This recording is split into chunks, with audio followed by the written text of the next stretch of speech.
Jesse Hart here, second round knockout with Samuel Miller.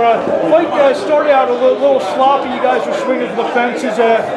Talk to us about what went on in there.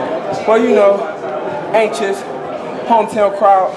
I just think it was a lot of emotions in the first round because I wanted to perform so excellent and gracefully. But I calmed down. I trained back to the corner. Fred Jenkins said, touch him. Easy. Remember what we worked on in the gym? You got to touch him.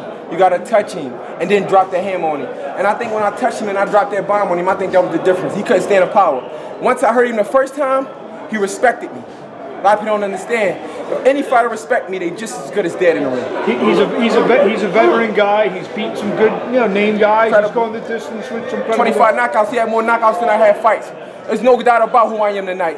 I think I deserve to be one of the top super middleweights.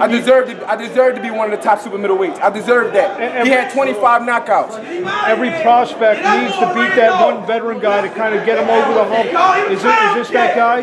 This is that guy. This was that guy. He was supposed to be the major test. He was supposed to take Jesse in deep waters and do how he done everybody else, and that's knocked me out. He can't. If any fighter, like I said, when I touch him with that right hand, if anybody respect me, any fighter, they just as good as dead in there. The super middleweight division, the super middleweight division's crowded. There's a lot of big names there. You were screaming about fighting on a bigger network. HBO, we coming. Frank Carmaretti just told me that right after I got the ring. Is HBO next? Well, who are you looking at? They said the rank number 3 super middleweight in the U.S. and that is Bryan Vera. And if Bryan Vera want to come on HBO, if they give me a shot at him, he's just as good as he's residue. He's residue over here. We don't fear no fighter.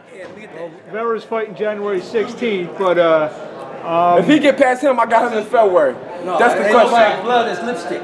That's lipstick. He was kissing him. You understand what I'm saying? He was kissing him so he had to give him a ring. If any fighter respect me, Aaron, you see me in there with top opposition such as Lacan Byfield, guys that they look up to and say, I destroyed him. He was supposed to be the man to take me the distance, and I got in there and destroyed him in 2 rounds. When you get me against, when they say it's tough opposition, I perform on a totally different level. And if it wasn't for my management team for giving me the shot, I want to thank D&D management, man, for giving me the shot. They was ready for me. They believed in me. Top rank believed in me. Hard work look easy. With a guy that has 25 knockouts.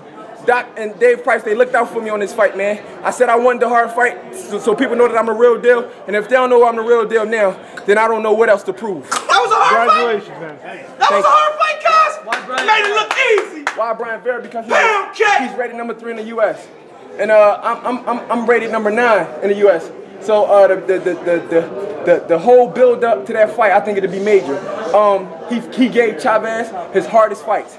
You saying it, everybody know that he gave Chavez his hardest fights. If I get him out of there, man, I think it'll just be great. I'm not undercutting Gabe Rosado, but he knocked Bryan Vera out in BKB. It's totally different. It's not boxing. Is there going to be added pressure for you to try to take him out because Gabe did? I don't even want to knock him out. I want to box. I want to box whoever. Gilberto Ramirez. It don't matter. It don't matter who is. You know what I mean? Anybody stepping there with me, they just as good as residue. I think I proved that tonight. My management team believed in me. Yes, sir. Gilberto Ramirez can get it. It don't even matter, man. I want all of them. HBO next. HBO.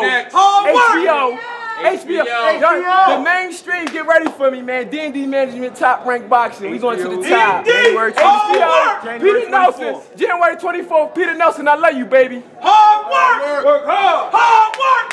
Hey, Jesse. Hard work. You knocked him out pretty quick, but was that your game plan coming in? No, it wasn't a game plan. That wasn't a game plan at all. I wanted to show everybody I can box. I'm here in front of my hometown fans. I don't want nobody to think this fight was a fluke. Nobody. I don't want nobody to think, oh, Jesse, you know, the guy was pretty easy. The guy had 25 knockouts. Had more knockouts than I had fights. I mean, I think I proved who I was tonight, man. Absolutely. You know what I mean? My hometown. I mean, Top Rank believed in me. Like I said, my management team believed in me. They said, no, we don't want. Well, who you gonna fight next after I fought out Atlantic City? I said, give me the toughest opposition that y'all can get me, because I want to go to that mainstream. I'm ready for it. They can't beat me, man. He did have a lot of knockouts. Did you feel his power at all? I didn't feel him. He didn't touch me. You see, he was winging for the fences. He kissed. I cannot get touched. I cannot get touched. I mean, he did not hit me. That was all winging shots. He did not touch me. Huh? All right. Daddy kiss. Hard work.